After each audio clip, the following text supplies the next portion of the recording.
All right, and hi everyone. My name is Markos. I am one of your TAs for Econ 2A, and I'm going to be going through the next couple of sections for this next chapter, which is on international trade. So let's get started.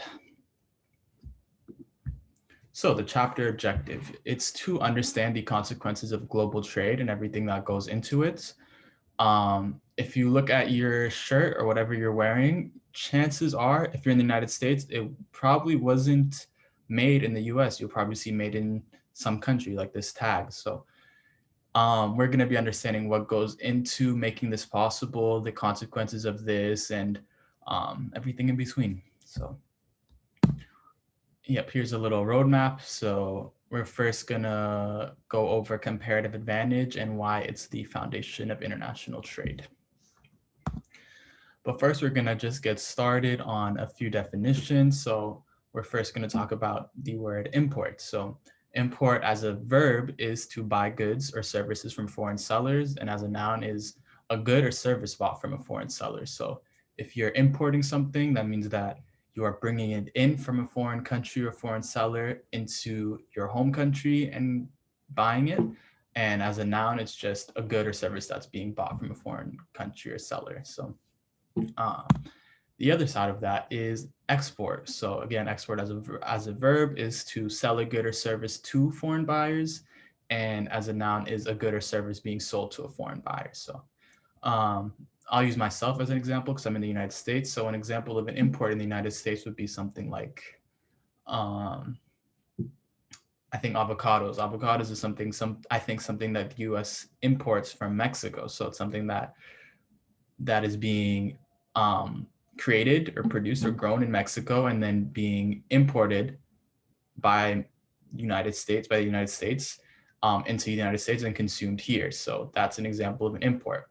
And the example of an export would be something like, I don't know, maybe corn, because I think that's something that the US produces a lot of. So corn would be something that's being produced in the United States and then is being exported or being sold to foreign countries like maybe Canada, Mexico, whoever.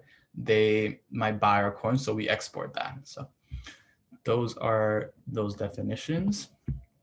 Comparative advantage. So I think you guys have seen this before in the class, but you have a comparative advantage in a task if you can complete it at a lower opportunity cost than someone else.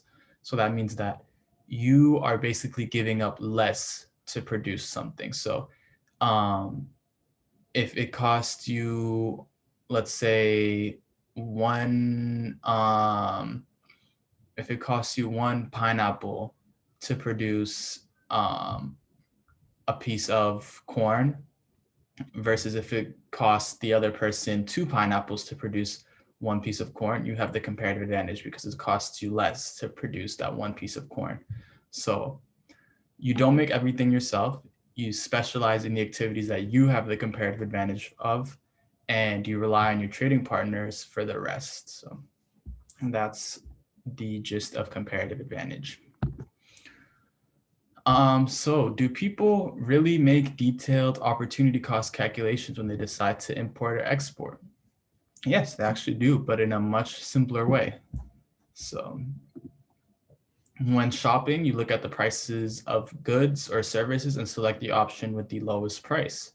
You are applying the cost benefit principle, the marginal principle, and opportunity cost principle.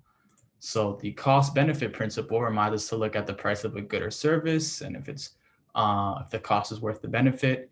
The marginal principle is when the price is equal to the marginal cost of production. Thus, when comparing prices of goods and services, whether imported or exported, you are comparing the marginal costs, and the marginal cost includes the opportunity cost. So the cost comparison includes a comparison of opportunity costs, which is what the notion of comparative advantage says that you should do. Trade costs. So trade costs are the extra costs incurred as a result of buying or selling internationally rather than domestically. So this includes shipping and taxes, and trade costs are included when applying the opportunity cost principle. So discussion question, your role in trade. So this is something that you can just think of, whether you pause the video for a minute or if you want to think about it after, but it's worth thinking about on what markets have you been an exporter and in what markets have you been an importer? Just think about that for a second. And what are you importing? What are goods that you are buying from foreign sellers, and what are goods that are being produced in the United States and are being sold to other countries? And just think about that for a second. So the sources of comparative advantage. These three factors shape your comparative advantage. Abundant inputs, specialized skills, and mass production. So we're going to go through each one of those here. So abundant inputs. So take advantage of what you have to get what you want. So abundance can be due to climate, geography, natural resources, and strategic investment. So abundant inputs is just something that you have an abundance of. So if you look at here on the right, an example of an abundant input they use is the abundance of skilled labor. So if you're a country like the United States, you have an abundance of skilled labor. We're a developed country, so we have a lot of educated workers, and therefore we have an abundance of skilled labor. So that can be an input that gives us a comparative advantage in producing certain things over others. So that's one example. Or it could be something like, if I go back to the example of the corn I used, maybe the US has soil that's very good for producing corn, and we just have an abundance of rich soil for corn, and that could be something that we have an abundance of, and that gives us a comparative advantage. So that could be one thing that gives us a comparative advantage. Specialized skills is another one. So develop a specialized skills. So unique skills, production methods, or expertise can be an important source of comparative advantage. So if you have special skills that set you apart from other trade partners, that can give you a comparative advantage in producing certain things over the others. And finally, the last one is mass production. So production in large quantities results in lower opportunity costs per unit, and lower opportunity costs from mass production are a source of comparative advantage. So when you're able to produce something in large amounts, that lowers the opportunity cost per unit and can lead to a comparative advantage. So everyday economics, using comparative advantage at home. So think about the chores you do at home. Do you do all the chores yourself, or do you split your tasks with someone else you live with? How do you decide who does what?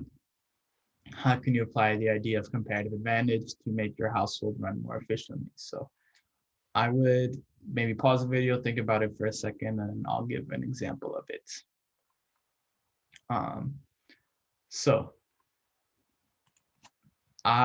When doing chores, if let's say you have a sibling that you do chores with, and let's say that you really enjoy washing dishes, and your sibling really enjoys vacuuming, and you're really good at washing dishes, your sibling's really good at vacuuming. So if you apply kind of these concepts, you would want to wash the dishes since it's what you're best at and you're most efficient at, and you can do quicker. And your sibling can vacuum because that's what they're more efficient at, and they can do that quicker. So in that way, you guys both specialized in the service that you are best at and that you're more efficient in. So that's kind of an example of trade and how the backbone of trade works, where you just want to specialize in the good that you're the best at. So review, why do we trade with individuals in other countries? So we produce that good or service for which you have the comparative advantage for, that will be an export. So you will produce what you're good at and then export it to other countries, to other buyers.